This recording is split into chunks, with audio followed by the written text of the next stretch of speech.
Ibu bapak hadirin, ini sekelumit tentang mensyukuri nikmat kemerdekaan. Nah sekarang saya mau bicara soal partai, karena yang ngadakan ini DPC P3. Banyak pertanyaan, mengapa makhluk bernama Zainuddin MZ yang dulu katanya tidak kemana-mana tapi ada di mana-mana, kok memutuskan turun lagi ke panggung politik? Tentu ada asbabun nuzul. Ini saya mau cerita asbabun nuzul. Saya mulai berkenalan dengan politik lebih dulu daripada menjadi mubalik. Tahun 71 saya sudah ikut politik praktis. Waktu itu saya jadi juru kampanye Partai Nahdlatul Ulama, pemilu pertama di zaman Pak Harto yang diikuti oleh 11 partai. Ini historisnya nih.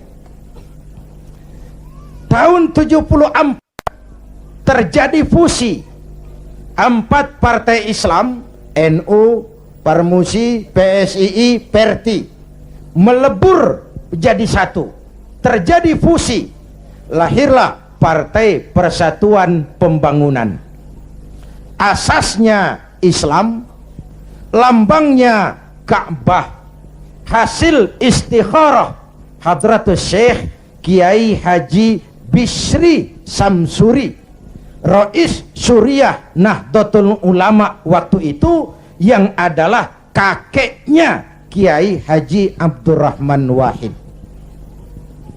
Maka pemilu tahun 77 dan 82, selain duduk di MPC, saya tetap kampanye buat Partai Persatuan, duet sama Haji Roma Irama waktu itu, di zaman galak-galaknya Golkar. Tahun 77-82 Bu, kalau berangkat kampanye itu pamitnya pamit mati.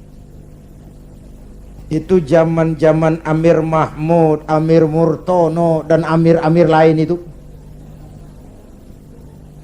Nyawa taruhannya, padahal calon anggota DPR bukan, apalagi calon menteri, digaji kagak. Itu yang namanya panggilan jiwa.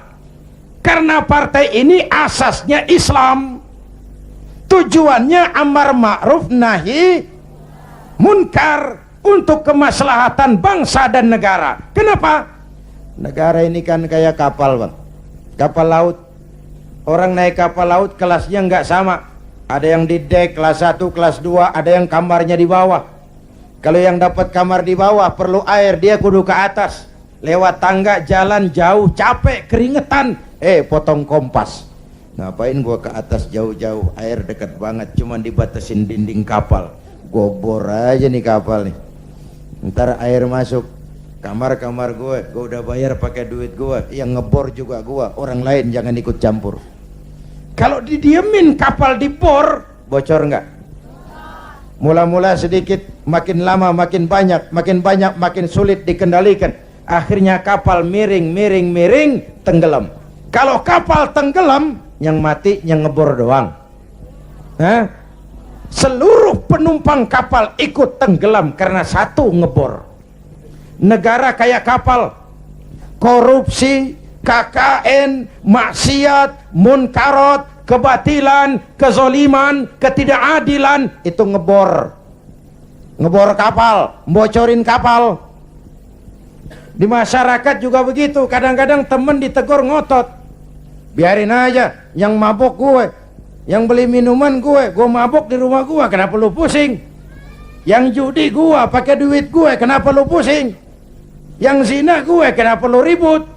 Iya, yang judi lo, yang mabok lo, yang zina lo, tapi judi, mabok, zina, maksiat Mas. Kalau ini negeri kebanyakan maksiatnya, Allah marah, turun gempa bumi. Yang mampus bukan elu doang monyong.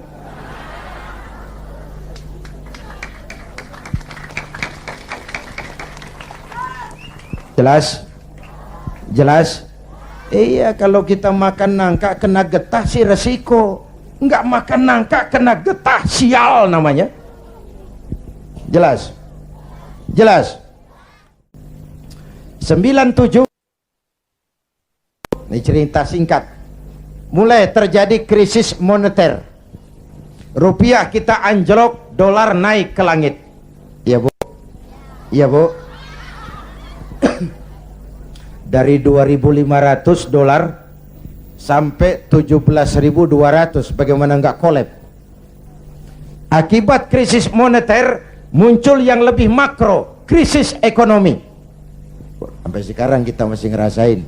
Ya Bu, perusahaan besar ambruk, konglomerat terpuruk, hutang numpuk, pejabat ngantuk, PHK di mana-mana, lapangan kerja sulit, pengangguran meningkat, kemiskinan naik, kriminal menjadi-jadi, harga-harga kebutuhan tiap hari berlomba dan membumbung. Ini ibu-ibu di dapur kan ngerasain bener. Ya Bu, tadi udah ditanya tuh sama Ustadz kita, beras naik nggak? Naik. Minyak, kecap, bapaknya anak-anak pikir dulu baru nyaut. Naik.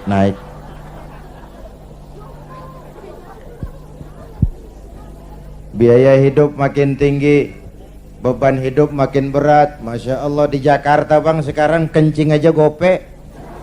Bener, kencing gope. Teman saya ngasih duit ribuan, gak ada kembaliannya, disuruh kencing lagi. Orang udah tiris, bagaimana ngeluarinnya? La haula wa la quwata illa billah.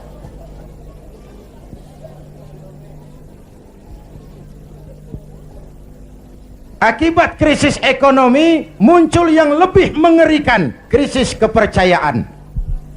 97. Reformasi bergulir, mahasiswa turun ke jalan, Pak Harto lengser. Ini turunnya Pak Harto, Pak Bu, saya punya 2 catatan penting. Pertama, betapa besar arti kepercayaan. Ini kan PDIP sama P3 lagi dapat kepercayaan. Jadi orang nomor 1 dan nomor 2 di Indonesia. Nyari kepercayaan berat, menjaga kepercayaan lebih berat. Kalau dipikir-pikir, Pak Harto kok bisa turun? Apa nggak punya duit? Banyak. Apa nggak didukung tentara? Oh, sebagai presiden dia panglima tertinggi ABRI, Pangkostrat mantunya. Kok turun? Jawabannya tidak dipercaya.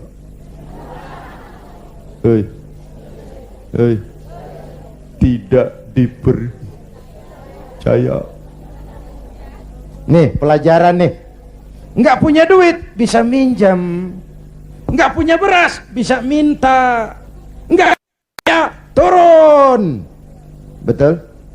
Luar biasa kepercayaan itu.